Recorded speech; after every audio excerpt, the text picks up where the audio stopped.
Hello, ladies and gentlemen, Eddie Marcus here again. And I really hope you can hear me. I hope I'm close enough to be picked up. You've heard me speak about why the church is getting small, because in many instances the pastors, the preachers, and the elders, they're basically talking and doing nothing. And we have been living for quite some time in a situation where somebody got to do something. And when you talk about God, you're talking about the all-powerful. It's supposed to be nothing that God cannot do. And those that are led by God will be able to do those kinds of things. And I have been one of the first guys that would complain about that. Yet at the same time, I've been telling you about God's original plan for humankind that would address all of their basic needs and all their basic wants and desires and efforts to make their dreams come true. And if all I can do is remind you of these kinds of things, then what good really am I? Many of you don't know God to that extent, and so I'm just like the guys on social media. Everybody identifying a problem, hoping that somebody will come up and execute. Definitely not them, and I've complained about that. But I have to admit, ladies and gentlemen, that the conversation that I have given to you, I really don't hear anybody speaking about things like this. That isn't to say that they don't. It's just that I don't hear them. And what I really recognize that's going on today is that if I, who speak in what I call the Spirit of God, am unable to do anything other than my speaking, then that which I've been condemning, I'm really a part of. So what I'm saying, ladies and gentlemen, that I have to take responsibility for God's work. God wants everybody in this country, everybody, I mean everybody, that is employable, and you know what that means, to have a job, to have a career of their own choosing. Now that means every last one of you to have a job of your own choosing. Now many of you got jobs now that you don't like. Well, it is God's desire that you have a job that you like, which means you can switch from what you have to what you like. And the purpose for this, ladies and gentlemen, is to take care of all the necessities that would be required to make sure that every last one of you have access to health care from the womb to the tomb, and that we have the best healthcare system that we can come up with.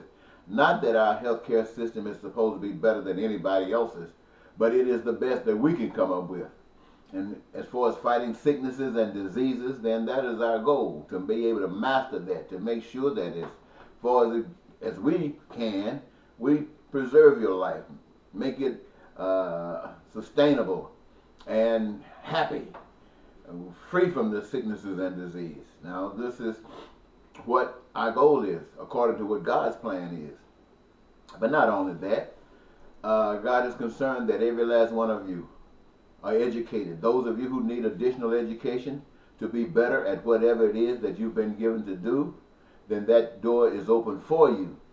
And those of you who are dreaming about something that you would like to do and you want to be educated to the best of your ability, then that is open to you as well. And we might, without a doubt, have to switch a lot of instructors around to get educators instead of just instructors. And we need to change, and we will change the curriculum to address the issues at hand. And it might take some time to make adjustments in these particular areas, but we will not be teaching in school that Christopher Columbus discovered America. We definitely won't be doing those kinds of things. Why? Because God wants you to be educated. Educated.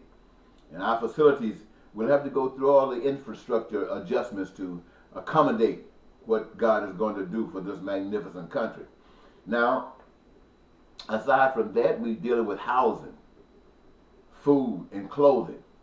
These must be developed to the extent that they're able to address the concerns of all the people of this nation.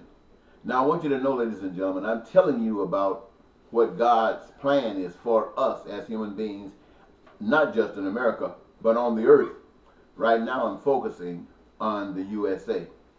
Now, what I'm telling you, ladies and gentlemen, is not going to be made manifest by me alone. I cannot do this thing. It will require you, the people, every last one of you. It will require you to be engaged in the process. And I'll tell you right now, I'm telling you what God wants done, but I have no idea what the strategy is. I have to pray about it and get some direction. And I'm hoping that many of you who hear this will do likewise. Pray about it and see if you can get some direction about strategy. Many of you might already know something about strategies, and we all should know what that strategy is, because it's going to take all of us to be involved. It's going to take all of us to be engaged to carry this thing forward. And once we make up our minds that this is what we're going to do, once we make up our minds that there is nothing that's going to stop us, especially the demons that's running around here in bodies trying to cause so much pain and suffering, well, that will not stop us. That won't stop God, so it will not stop us. Now, God is able to do these things for us, but that's not the plan. The plan is that we have choice. We've made our choice, and here is where we are. Now I'm asking you, by the power of your ability, to change your choice, to make a different choice. And that choice is to address our concerns, those who are suffering.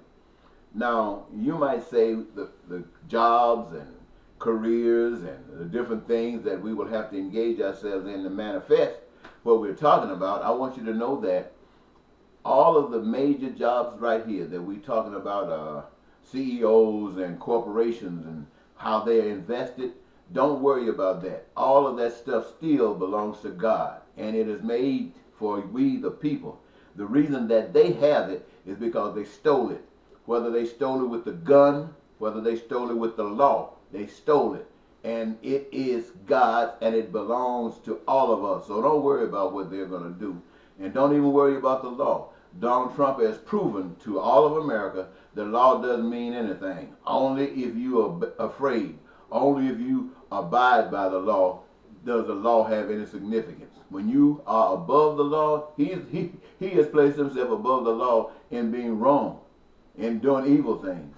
How much easier it should be to be above the law, doing righteous things, doing loving things, and things that produce goodness for just everybody, not any particular race or gender. In fact, all of the haters and those who are racist and all the bigots should be glad to put their hands in this.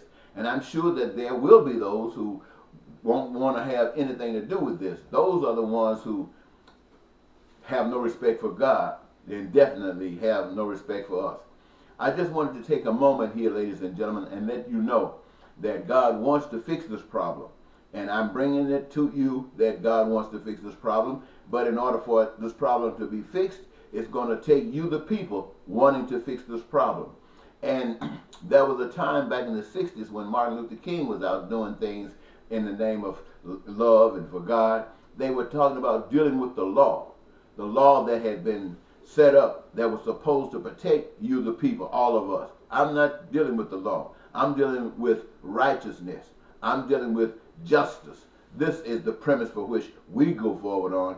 And I want to thank you, ladies and gentlemen, for listening. And I want you to share this video if you have it in your own spirit that you can benefit from this with others. And let us all be on the same page. Let us do diligence, do diligence to make sure that this is carried forward. Again, I want to thank you for giving me this your time. I want to thank you for listening. But more than just listening, I want you to do something. And right now, the most important thing you can do is to help spread this news around. I want this news all over the country, just so those that will. Now, I'm not expecting everybody, you're not expecting everybody, because we know everybody won't engage themselves, especially if they got a quarter.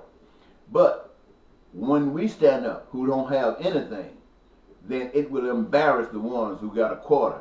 It will even embarrass those who are millionaires when they see the power of God being able to rock this boat, baby, all the way till we receive what God has promised each and every last one of us. And we have engaged ourselves with the Spirit of God to reach out and say, we will.